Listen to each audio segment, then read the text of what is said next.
Hello student, welcome back to my channel Samrat Academy. Student, जितने बच्चे कल पेपर देने वाले हैं 27 फरवरी को, देखिए मैं एक आप लोगों को वायरल पेपर आप लोगों को बताना हुआ। देख लो, यही पेपर आप लोगों के एग्जाम में आने वाला है कल। 802 DE आप लोगों का कोड है। पूरा का पेपर अभी तक पूरा सोल्यूशन देख लो मेरे प्यारे बच्चों। पूरा मैं दावा के साथ कह सकता हूँ कि 95% लेकर आओगे। 100 में 100% लेकर आओगे, 95%। ठीक है, बस पूरा का पूरा देख लो। देखो यही चीज़ है, 70 नंबर का पूर्णांक है, 3 घंटे 15 मिनट का समय। पूरा का पूरा प्रश्न जितना है, पूरा का पूरा प्रश्न याद कर लो। सबसे पहले हम लोग बहुविकल्पीय प्रश्न बात करेंगे जो 20 नंबर के लिए। एक भी प्रश्न मिस मत करना, सारे प्रश्न याद करके जाना। ठीक है, देखो पहला प्रश्न क्या मैं पढ़ता हूं कि सामान्य स्वस्थ आंख के लिए दूर बिंदु होता है। कह रहा कि अगर आपकी आंख स्वस्थ है तो दूर बिंदु कितना होगा, मतलब कितना दूर तक आप देख सकते हो। 25 सेंटीमीटर, 50 सेंटीमीटर, 100 सेंटीमीटर के अनंत पर। तो भाई कोई भी लड़का इसको बता सकता है कि अगर आपकी आंखें स्वस्थ है तो आप अनंत दूरी तक देख सकते हो, मतलब अनंत पर। ऑप्शन डी इस प्रश्न का राइट आंसर होगा। आगे अगर हम बात करें तो देखो अगला प्रश्न यहाँ पे यह है कि प्रतिरोध आर के किसी तार के टुकड़े को 4 बराबर भागों में काटा जाता है। इन टुकड़ों को फिर समांतर क्रम में संयोजित कर देते हैं। यदि तुल्य प्रतिरोध जो है आर डैश है तो आर डैश बटे आर का अनुपात का मान क्या होगा। ठीक है, ये देखो आर डैश बटे आर है, तो जब ये प्रश्न आ जाए ना आर डैश बटे आर, तो इसका आंसर होगा 1/16। एग्जाम में कभी कभी क्या करता है कि आर को ऊपर कर देता है, आर डैश को नीचे कर देता है। जब ऐसे अनुपात आ जाए ना तब जाके आंसर होता है 16 उसका, क्योंकि 16 ऊपर चल जाता है, 1 नीचे आ जाता है। ठीक है, तो आप लोग याद रखना, जब अनुपात पूछे आर डैश बटे आर का तो आंसर हमेशा 1/16 होगा। ठीक है, इतना याद रखना है। तो देखो एक और मैं बताता हूँ, 4 टुकड़ों में क्या है ना, तो 4 टुकड़ों में तो 4 का स्क्वायर करेंगे तो 16 होता है। कभी कभी 5 टुकड़ों में कर देगा तो 5 का स्क्वायर करोगे तो 25 हो जाएगा, तो 1/25 आंसर होने लगेगा। कब? जब 5 टुकड़ों में बांटेगा तब। तो ये बात एकदम अच्छे तरीके से याद रखना। देखो अगला प्रश्न यह है कि 20 सेंटीमीटर फोकस दूरी वाले उत्तल दर्पण के सामने 20 सेंटीमीटर दूरी पर स्थित वस्तु का प्रतिबिंब बनता है। कह रहा है कि अगर फोकस दूरी F बराबर 20 सेंटीमीटर है और यहाँ पे U की वैल्यू दिया है कि U जो वस्तु है 20 सेंटीमीटर दूरी पर रखा गया है, तो बताओ कि प्रतिबिंब कितना दूरी पर बनेगा, ये पूछ रहा है। तो मेरे प्यारे बच्चों, इसका जो राइट आंसर होगा ये होगा पहला, 10 सेंटीमीटर दूर बनेगा और दर्पण के पीछे बनेगा। फार्मूला कौन सा लगा दोगे? 1/F बराबर 1/V और प्लस 1/U। इस फार्मूले से तुम यहाँ पे V का वैल्यू निकाल लेना, 10 सेंटीमीटर ही आएगा और दर्पण के पीछे आएगा। ठीक है, याद रखना, बहुत इंपॉर्टेंट क्वेश्चन है। देखो अगला प्रश्न चौथा, प्रिज्म से श्वेत प्रकाश की किरणें गुजरने पर सबसे अधिक विचलन होता है। देखो ये प्रिज्म है और जब इससे श्वेत प्रकाश की किरण गुजरती है 7 रंगों में विभक्त हो जाती है, तो सबसे अधिक विचलन किस रंग का होता है मेरे प्यारे बच्चों? बैगनी रंग का होता है। कभी कभी सबसे कम पूछ लेता है कि सबसे कम विचलन किस रंग का होता है, तो लाल रंग का होता है। हालांकि यहाँ पे अधिक पूछा है तो इसलिए बैगनी रंग होगा। ऑप्शन ए इस प्रश्न का राइट आंसर आ जाएगा। चलो आगे अगर हम बात करते हैं, 5वां प्रश्न देख लो। 5वां प्रश्न है कि विद्युत जनित्र में रूपांतरण होता है। कह रहा है कि विद्युत जनित्र, देखो जनित्र मतलब होता है कि जनरेटर। अब आप ही बताओ, जनरेटर को तो आप लोग देखे होगा। जनरेटर में क्या होता है कि पहले हम लोग यहाँ पे हैंडल को नचाते हैं, मतलब पहले हम लोग यांत्रिक ऊर्जा देते हैं उसको, तब हैंडल को नचाएंगे तो यांत्रिक ऊर्जा से कन्वर्ट हो जाता है वो विद्युत ऊर्जा में। तो कह रहा है कि विद्युत जनित्र में रूपांतरण जो होता है ना, वो ऑप्शन सी होगा, यांत्रिक ऊर्जा को विद्युत ऊर्जा में कन्वर्ट करता है वो। ठीक है, चलो अगला प्रश्न देख लो। अगला प्रश्न है कि किसी चालक में 2 एम्पियर की धारा प्रवाहित हो रही है, तो 2 सेकंड में चालक से गुजरने वाले आवेश की मात्रा बताइए। देखो 2 एम्पियर, ठीक है, आई बराबर आपको दिया है यहाँ पे 2 एम्पियर। ठीक है, और यहाँ पे टी बराबर समय बराबर भी दिया है 2 सेकेंड। आपसे क्यू का वैल्यू पूछ रहा था, क्यू बराबर होता है आई इंटू टी। आई का वैल्यू 2 और टी का वैल्यू भी 2, तो 2 दूनी के 4। हालांकि क्यू आवेश है तो आवेश का मतलब कूलाम होता है, मतलब 4 कूलाम दिया है क्या ऑप्शन में? देखो पहला ऑप्शन 4 कूलाम। ठीक है, चलो अगला प्रश्न देख लो, 1 नंबर के लिए है। अगला प्रश्न यह है कि एक पारदर्शी माध्यम से दूसरे पारदर्शी माध्यम में प्रवेश करने पर एक प्रकाश किरण के लिए अपवर्तन कोण का मान आपतन कोण की तुलना में अधिक होता है यदि प्रकाश की किरण, कह रहा है कि प्रकाश की किरण किस माध्यम से किस माध्यम में गुजरेगी कि अपवर्तन कोण का मान आपतन कोण की तुलना में अधिक होगा। तो मेरे प्यारे बच्चों ऑप्शन नंबर ए पे क्लिक कर देना। वो तभी संभव है जब वो सघन माध्यम से विरल माध्यम में जाएगी तभी। ठीक है, सघन माध्यम से विरल माध्यम में जाएगी तभी अपवर्तन कोण का मान जो होगा आपतन कोण की तुलना में अधिक होगा। ठीक है, चलो देखते हैं अगला प्रश्न। अगला प्रश्न यहाँ पे है मेरे प्यारे बच्चों 8वां, जो कि खंड ख स्टार्ट होगा, केमिस्ट्री के प्रश्न। 8वां देखो, अब ये ऊपर रिएक्शन देख लो, लिखा है कि दिए गए अभिक्रिया किस प्रकार की है। तब अभिक्रिया को ध्यान से देखो, यहाँ पे फेरस ऑक्साइड है और एल्युमिनियम से अभिक्रिया करके एल्युमिनियम ऑक्साइड और लोहा बना रहा है। देखो मेरे प्यारे बच्चों, क्या है कि एल्युमिनियम जैसे इसके साथ अभिक्रिया किया, लोहा को अलग कर दिया। तो अलग करने का मतलब क्या होता है कि अधिक अभिक्रियाशील वाला तत्व कम अभिक्रियाशील वाले तत्व को उसके यौगिक में से उसको विस्थापित कर दे, तो कौन सा अभिक्रिया कहलाता है? तो विस्थापन अभिक्रिया कहलाता है। ऑप्शन डी जो है इस प्रश्न का राइट आंसर हो जाएगा। ठीक है, चलो आगे अगर हम बात करते हैं प्रश्न नंबर 9। देखो प्रश्न नंबर 9 क्या है, यहाँ जूम कर देता हूँ।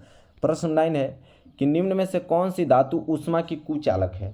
निम्न में से कौन सी धातु जो है ऊष्मा की कुचालक है?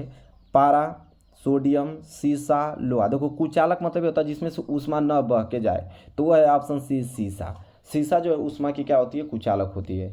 ठीक है, चलो देखो प्रश्न नंबर 10वां। प्रश्न नंबर 10वां है कि निम्न में से कीटोनी समूह उपस्थित है। बताना है कि इसमें से कीटोनी समूह कौन उपस्थित है। ठीक है, कीटोनी समूह हमको बताना है।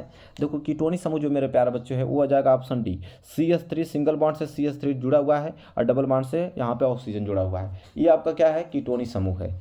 ठीक है, चलो आगे बात कर लेते हैं। अगला प्रश्न देखो, क्षारीय धातु, इसमें बताना कि क्षारीय धातु कौन है?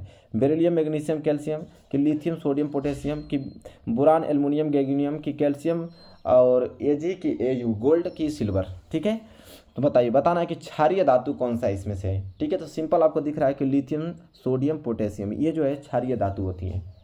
ठीक है, बी जो है इस प्रश्न का राइट आंसर हो जाएगा।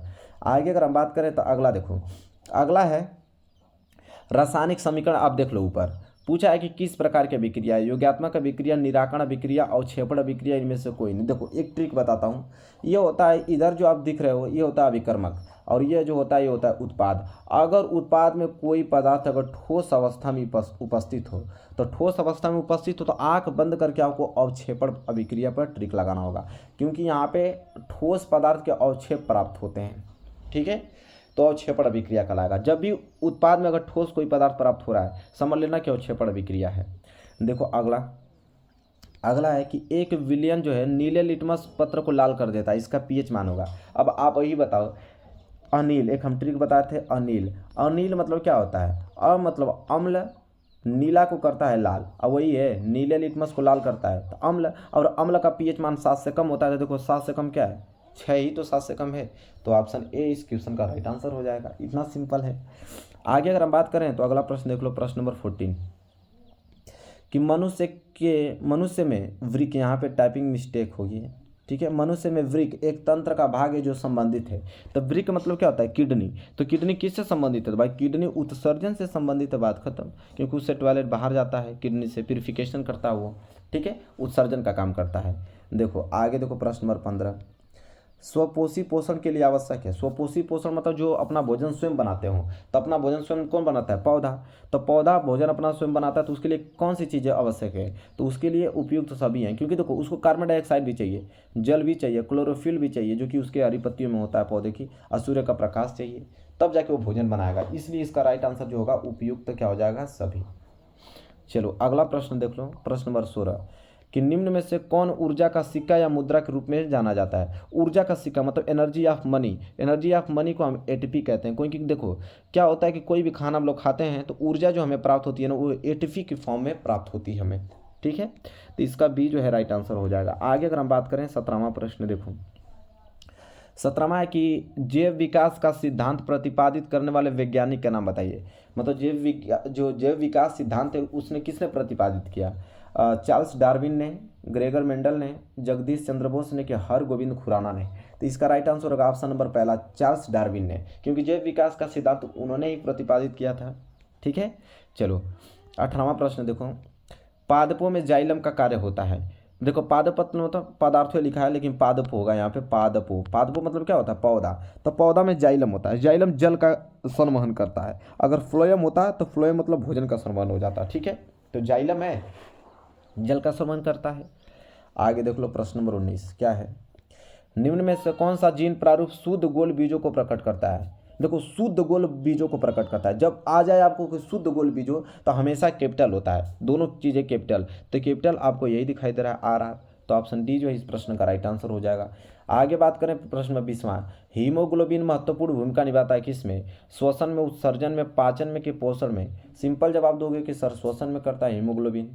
ठीक है, तो 20वें का ए जो है राइट आंसर हो जाएगा। ठीक है, देखो 20 नंबर का बहुत विकल्प प्रश्न बता दिया, पूरा का पूरा प्रश्न रट लेना। अब जो बचा ये आप लोगों का वर्णनात्मक प्रश्न, ये सारे प्रश्न का सलूशन में कराया हूँ, और नहीं देखे हो तो देख लेना, नहीं तो क्वेश्चन बैंक से किताब से खोज कर रट जाना। पहला प्रश्न 4 नंबर के लिए मेरे प्यारे बच्चों, कि एक प्रिज्म से प्रकाश के अपवर्तन की क्रिया चित्र द्वारा समझाइए। आपतन कोण और विचलन कोण को चित्र में दिखाना है जरूर से। तो सिंपल है, आप लोग बता दोगे। 4 नंबर के लिए ये भी कितना सिंपल है, प्रकाश का परावर्तन का नियम तुमको मालूम नहीं, 2 नियम होते हैं।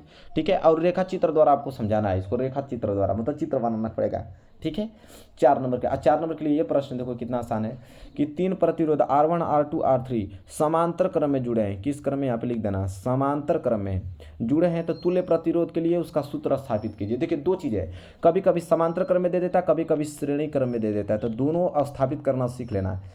ठीक है, कि अगर 3 प्रतिरोध R1 R2 R3 समांतर क्रम में हो या श्रेणी क्रम में हो, तो उसके लिए सूत्र हम कैसे स्थापित करेंगे, ये एकदम दिमाग खोल लेना, अच्छे तरीके से याद कर लेना। आगे देखो अगला प्रश्न है कि दक्षिण हस्त अंगुष्ठ के नियम बताइए। ठीक है, और यह नियम किस प्रकार फ्लेमिंग के दाएं हाथ के वामस्थ नियम से भिन्न है? और किसी क्षैतिज शक्ति का संचरण अगर लाइन में पूर्व से पश्चिम की दिशा ओर हो तो विद्युत धारा प्रवाहित किस दिशा में होगी? और इसके ठीक नीचे किसी बिंदु पर चुंबकीय क्षेत्र की दिशा क्या होगी, ये पूछ रहा है। तो सिंपल है, बस आप अंतर स्पष्ट कर देना, दक्षिण हस्त अंगुष्ठ नियम लिख देना, और एक साइड आप फ्लेमिंग के वाम हस्त नियम लिख देना। ठीक है, और बता देना यहाँ पे कि अगर पूर्व से पश्चिम की तरह अगर यहाँ पे विद्युत धारा प्रवाहित हो रही है, तो वहाँ पे जब आप फ्लेमिंग के वामहस्त नियम लगाओगे तो उधर आप दिशा ज्ञात कर सकते हो कि दिशा किस साइड लगेगी, चुंबकीय क्षेत्र किस दिशा की ओर होगी। या तो वो नहीं प्रश्न कर पाओगे तो सबसे आसान प्रश्न यह कर लेना कि विद्युत मोटर का सिद्धांत तथा कार्य विधि स्पष्ट कीजिए, और विद्युत मोटर में जो विभक्त वलय का क्या महत्व है ये आप लोगों को बताना है। तो विद्युत मोटर ऑलरेडी आप लोग याद कर रहे हो, 6 नंबर। अब मैं सारे इंपॉर्टेंट जितने क्वेश्चन आप देख रहे हो सारे क्वेश्चन में बताया हूँ।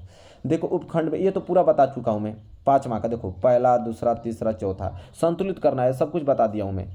ठीक है, जाके पिछली वीडियो मेरी देख सकते हो। ठीक है, पूरा का पूरा सोल्यूशन में करा चुका हूँ। आगे अगर हम बात करें तो देखो ये भी कराया हूँ कि क्या होता है जब केवल रासायनिक समीकरण, मतलब सोडियम जो बाइकार्बोनेट है, अगर खाने वाला सोडा उसको गर्म करूँगा तो क्या होगा, या तो अमोनिया क्लोराइड को गर्म करूँगा तो क्या होगा। 2 क्वेश्चन है, 2 नंबर के लिए 4 नंबर मिल जाएगा। ये सारे क्वेश्चन कराया हूँ, आप जाके मतलब पीछे वाली वीडियो खोल के देख लो, पूरा का पूरा सोल्यूशन है। आइए अभी सोल्यूशन कराया हूँ 6, 1 2 3 4 5 6 संतुलित रासायनिक समीकरण, पूरा एक एक बढ़िया से एक एक पॉइंट में समझा के कराया हूँ। ठीक है, बस आप जाके देख लेना। ठीक है, या तो वो नहीं कर पाओगे तो यहाँ पे 3 ऑप्शन है, संयोजन, अभिक्रिया, संक्षारण, भर्जन किसे कहते हैं। बहुत सिंपल टॉपिक है, आराम से आप लोग क्वेश्चन बैंक में 2 नंबर के लिए क्वेश्चन आते हैं, मिल जाएंगे, बस रट जाना, किसी न किसी कीमत पे रट जाना। ग वाला देखो, ग वाला प्रश्न यहाँ से है, परिवार नियोजन की विधियों का उल्लेख कीजिए। 4 नंबर के लिए प्रश्न आएगा। 9वां प्रश्न भी, मानव के आहार नाल का नामांकित चित्र बनाइए, ये भी 4 नंबर के लिए। और समझा तथा समरूप अंगों को उदाहरण देकर समझाइए, ये भी 4 नंबर के लिए। ये तीनों प्रश्न 4-4 नंबर के एकदम याद होने चाहिए, रट जाओ। कल पेपर है ना, रात भर में पूरा रट जाओ। इसके बाद 11वां प्रश्न, वृक्कों में मूत्र निर्माण की प्रक्रिया का सचित्र वर्णन कीजिए। ठीक है, या तो ये नहीं कर पाओगे तो अथवा करके, कर क्यों नहीं पाओगे, याद करना ही पड़ेगा तुमको।